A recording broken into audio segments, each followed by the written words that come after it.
Lecture 2, Competitiveness, Strategy, and Productivity. So it's a cold, hard fact. You must have better quality, higher productivity, lower cost, and the ability to respond quickly to customer needs. And they are more important than ever. And the bar is getting higher.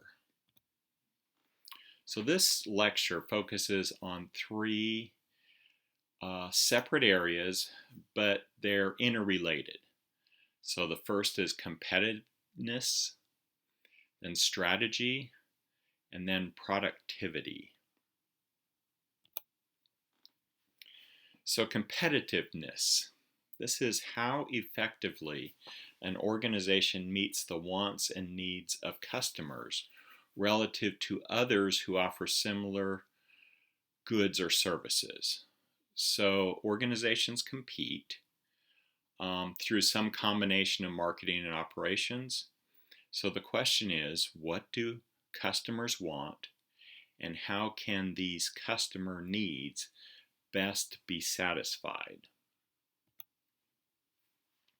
So the market has a huge influence on these.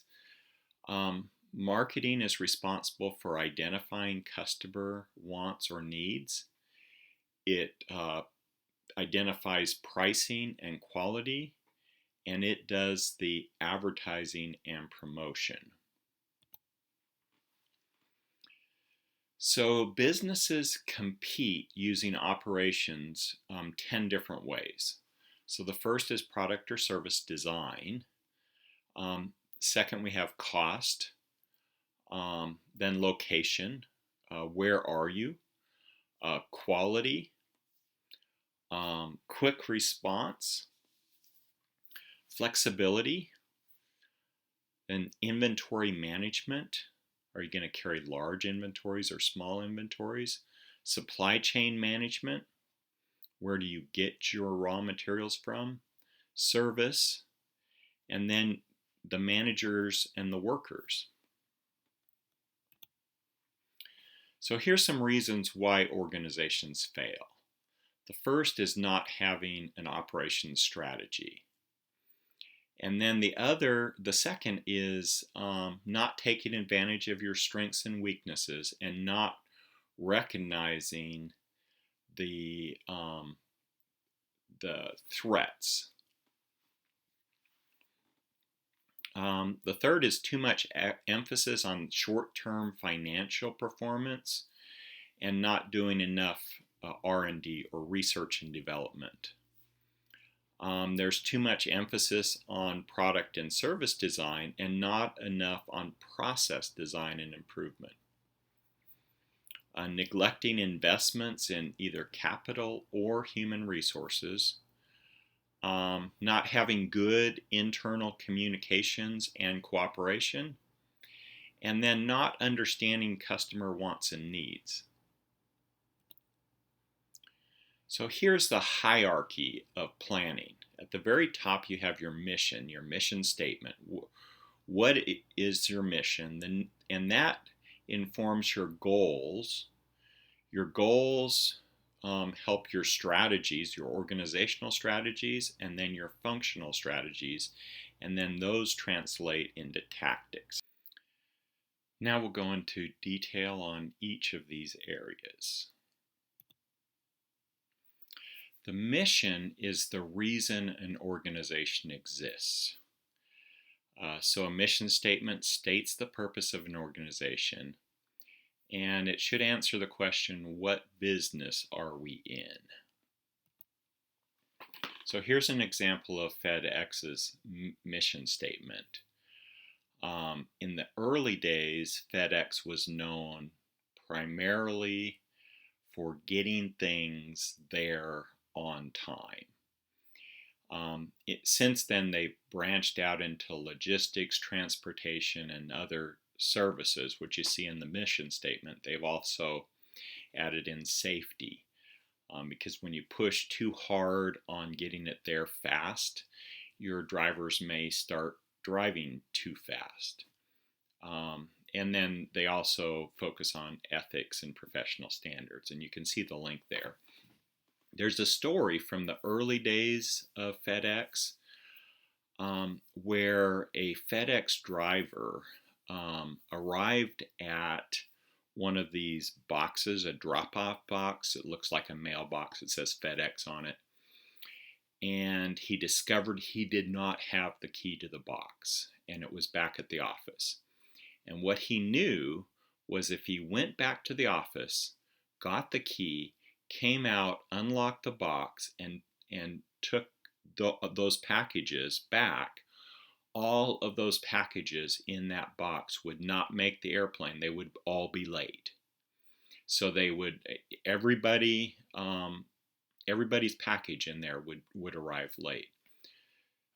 So what he did was he took that box and put it into the truck. Now this isn't easy because it was mounted to concrete weights to keep people from moving the box. I guess the box actually weighed about 500 pounds. He managed to get it into the truck. He drove it there.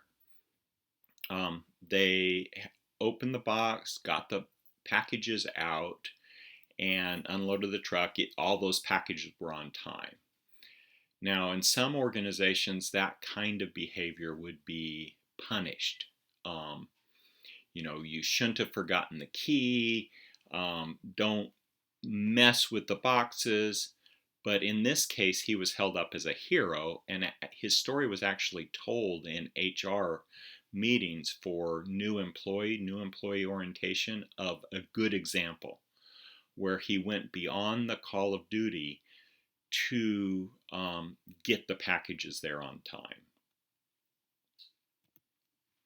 Goals. The mission statement serves as a basis for organizational goals. So goals provide a detail and scope. You can think about goals as organizational destinations. And those goals lead to organizational strategies. So there's a couple of different kinds of strategies. There's functional strategies and organizational strategies. So the organizational goals are the roadmap, and then the strategies is how. So you have an organizational strategies that relate to the entire organization, and they support the organizational goals and mission, and then those translate into functional strategies. Each functional area develops their own strategies based on the organizational strategies, or maybe they're responsible to implement one of the organizational strategies.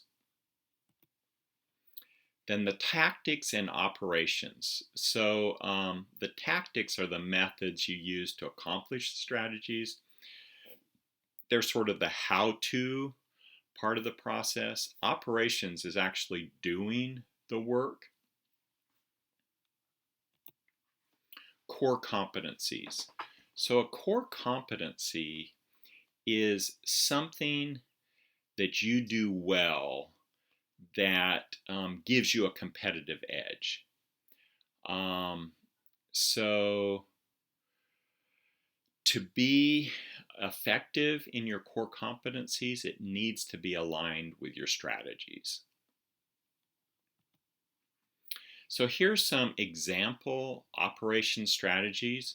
So on the left, you have organizational strategies. In the middle, you have an operation strategy. And then you have some examples of companies that use this strategy. So on the left, low price. If you want low prices, you have to keep your costs down. So your operation strategy is low cost. A couple examples: first class postage and Walmart. They're both known for low cost or low price. Responsiveness. So if you want to be responsive to your customers, you need short processing times and on-time delivery. So a couple of examples is McDonald's and FedEx, which we've already talked about. High quality. So you want high performance design and or high quality processing. So example there is Sony TV. Newness. Your organizational strategy is new things. Your operation strategy is innovation. So a couple of companies that come to mind is 3M and Apple.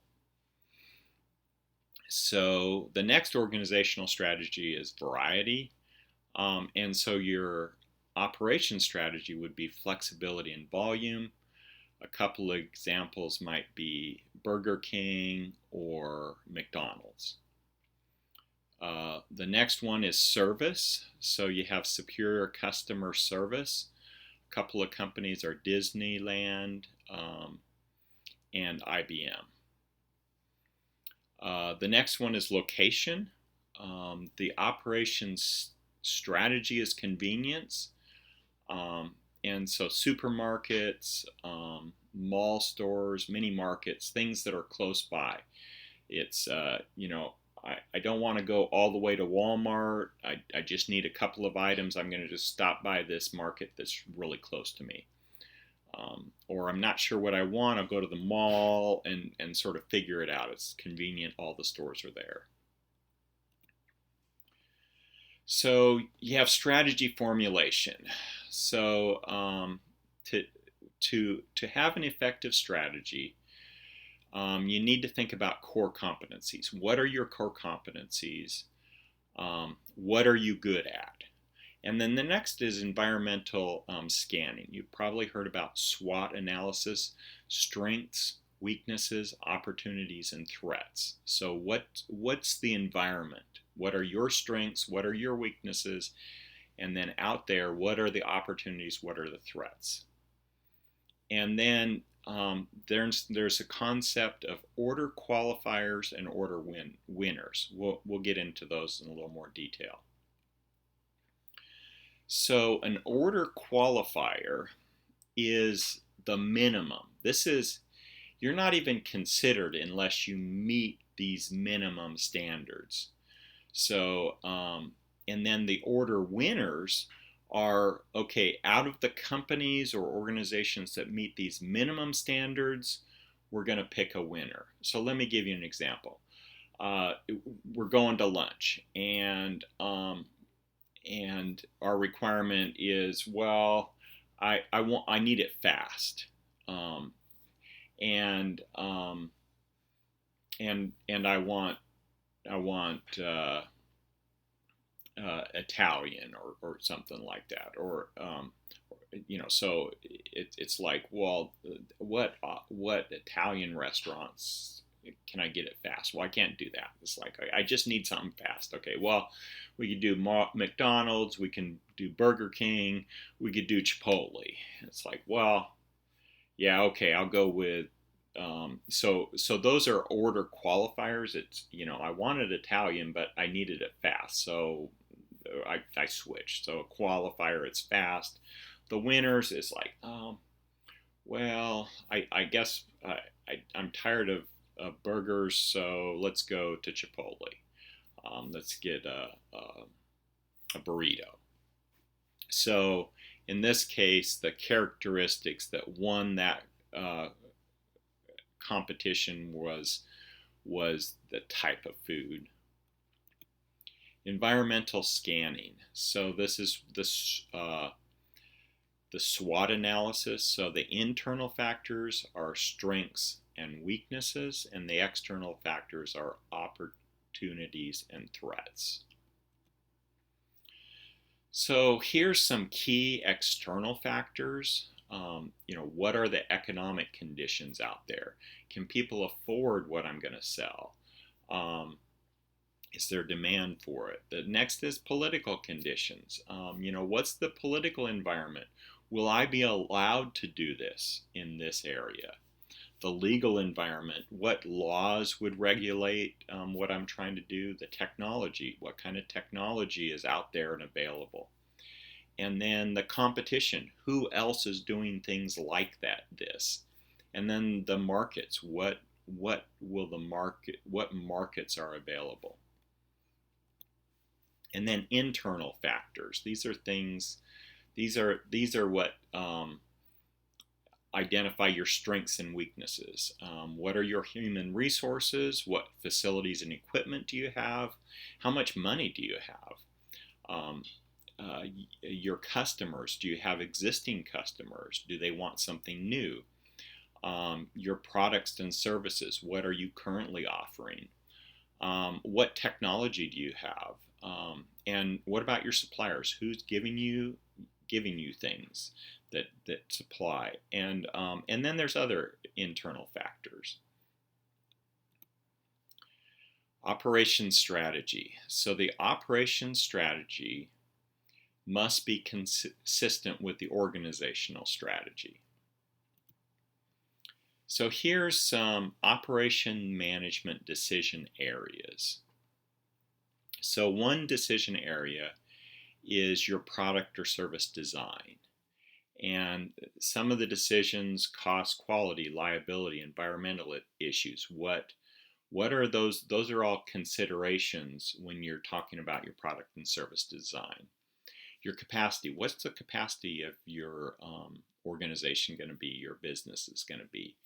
And when you talk about capacity, you must take into account your cost, your structure, your flexibility. Process selection and layout. You consider cost, flexibility, what kind of skills do you need, and then your capacity. Work design. How are you going to do the work? And then considerations are quality of work life. Are your employees going to enjoy working there, or are they going to burn out really quick? Employee safety. How safe is this, and then how productive is this? Are your employees productive giving this work design? Location. Some things need location for visibility, but often visible locations cost more. If you're a e-commerce business, you might want a location that's close to a distribution hub, and you don't care about visibility for the physical location. Quality. Can you meet or exceed customer expectations? Inventory. So there's a cost with having an inventory, but if you don't have enough inventory, you have shortages. Maintenance. How much is it going to cost you to maintain this? How reliable is your equipment? And what about productivity? So when you maintain the equipment, you lose productivity while you're working on it. Scheduling. What's your flexibility? What's your efficiency? Supply chains. So the cost, quality, agility, shortages, vendor relationships, those are all considerations. And then projects. What's the cost of a new project? New products or services or operating systems. So, those are all considerations. So here's a quality-based strategy. So this would be to focus your strategy on quality. So there's several areas of why you might want to go down the quality-based strategy. One is you might have a poor quality reputation and you're trying to overcome it. A great example of this is many years ago, Japanese cars were considered poor quality. They went through a major quality strategy, and now when you think of a Japanese car, something like Toyota or Honda, you think of high quality. That's because they pursued a quality-based strategy.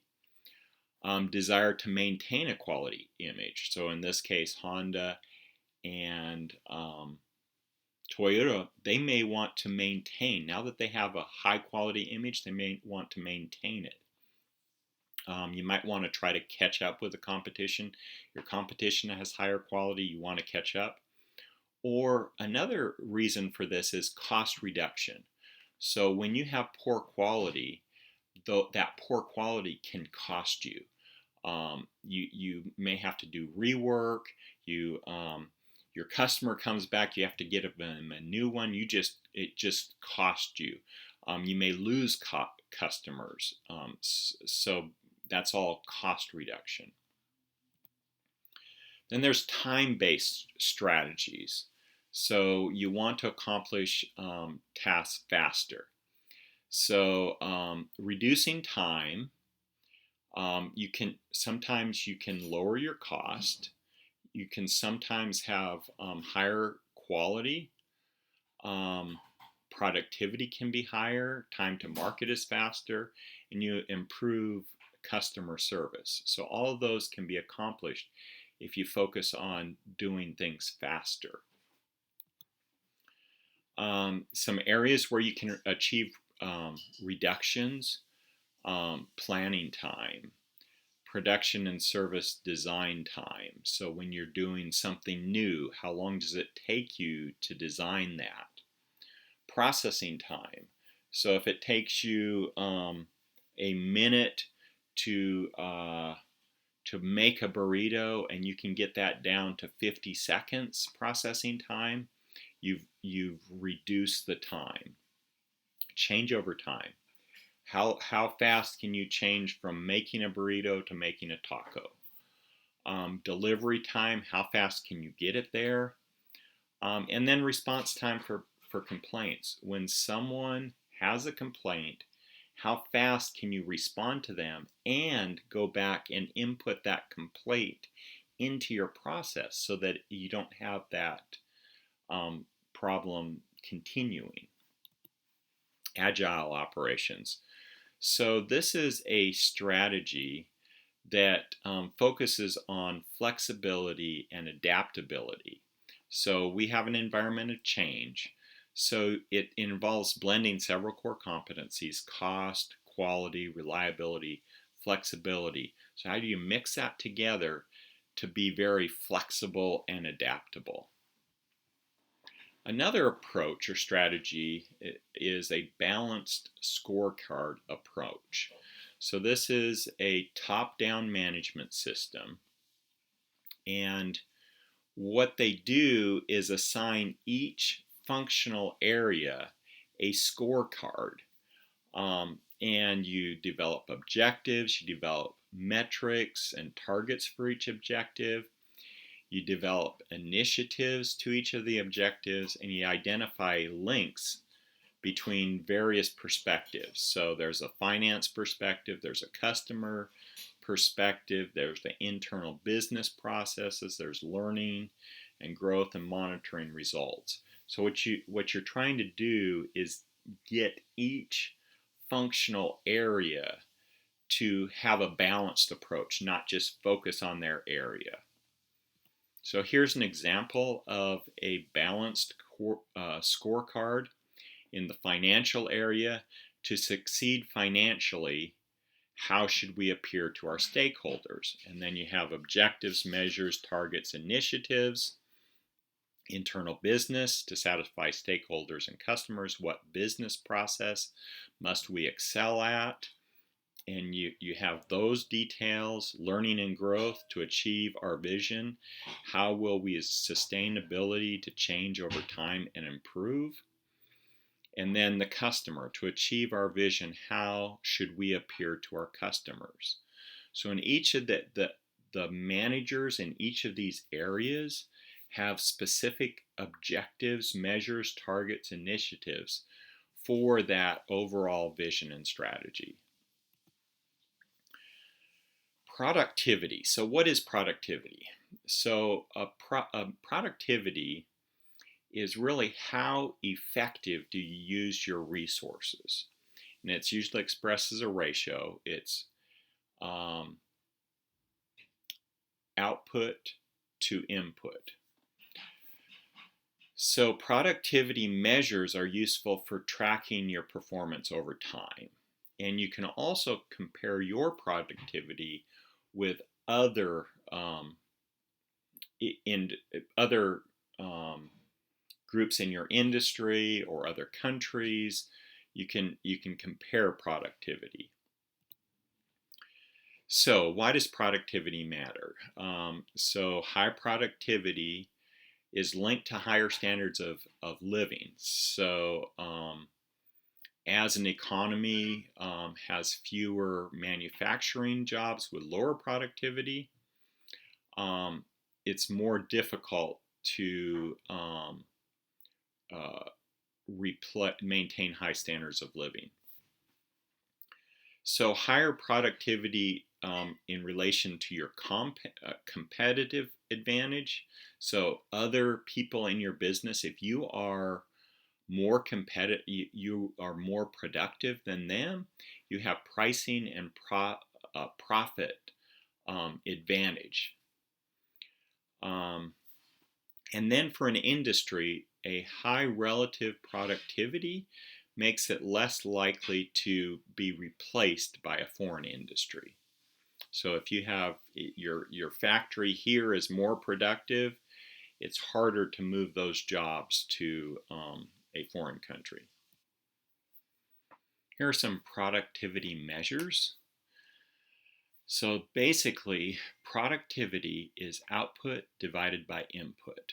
So some partial measures, it would be output divided by a single input. You could have output divided by labor, output divided by capital. Some multi-factor measures could be output divided by multiple inputs. For example, you could have output divided by labor plus machine cost, output divided by labor plus capital plus energy. So a total measure is the goods or services produced divided by all inputs used to produce them. Here's an example, productivity calculation. So you produce 5,000 units. Your standard price is $30 per unit. It cost you 500 hours of labor to produce those 5,000 units. The labor cost is $25 an hour. The cost of the material is $5,000. And then your overhead cost. Your overhead costs 2 times the labor cost. So the question is, what is the multi-factor productivity? So let's do these calculations. So in this case, multi-factor productivity equals output divided by labor plus material plus overhead. So your output is 5,000 units, and it's the price is $30 per unit. So at the top, that's your output. Now your input, the labor, which is 500 hours times $25 an hour, plus your material, it costs $5,000 for that material. And then it said that the overhead was 2 times the labor cost. So you have 500 hours times $25 an hour times 2. So you add all 3 of those together and you get 150,000 divided by 42,500. You do that math and you get 3.5294. So your productivity is 3.5294. So you notice there's no units on this productivity. So what's the implication of that? What that means is this productivity, you don't know whether this is good or bad unless you compare it to similar productivity. So a way of comparing is productivity growth. So if you take productivity growth is current productivity minus previous productivity divided by previous productivity times 100%. So it's a percentage. So an example, you have an assembly line, 25 units per hour in 2014. In 2015, your productivity was 23 units per hour. What's the productivity growth? So in this case, 2014 is 23 minus 25 divided by 25. So what that means is we actually had an 8% decrease in productivity. We're going in the wrong direction. Last year we did 25 units. This year we only did 23.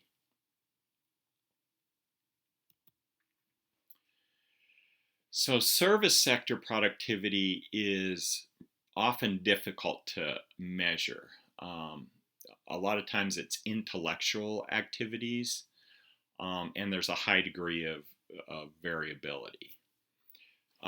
So one useful measure related to productivity is process yield.